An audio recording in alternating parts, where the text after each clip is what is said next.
दीगर जरूरी अखराजात बर्दाश्त करेगा। आम बजट इसका ऐलान किया गया और जिसके लिए सालाना बजट में 12,000 करोड़ रुपए मुख्तस किए गए। बजट का तकरीबन 11% हिस्सा पुलिस के लिए होता है।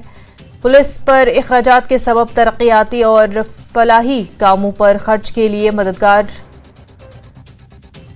गुंजाइश बच जाती है और लिहाजा मरकज जम्मू कश्मीर पुलिस के यूटी जम्मू कश्मीर की पुलिस के बजट का पूरा बार उठाने पर मुत्तफिक हो गया है।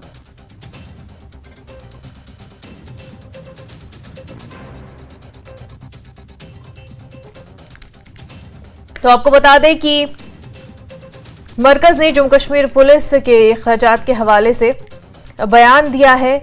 मरकज जम्मू कश्मीर पुलिस की तनख्वाह, पेंशन और दीगर जरूरी अखराजात बर्दाश्त करेगा, जिसका कई हलकों से खैर मकदम किया जा रहा है, चाहे बीजेपी हो या फिर आपको बता दें एसपी वैद ने भी इस कदम को सराहा है। और आम बजट के दौरान पार्लियामेंट में इस बात का ऐलान किया गया, इस फैसले का ऐलान किया गया है। सालाना बजट में आपको बता दें 12,000 करोड़ रुपए मुख्तस किए गए हैं।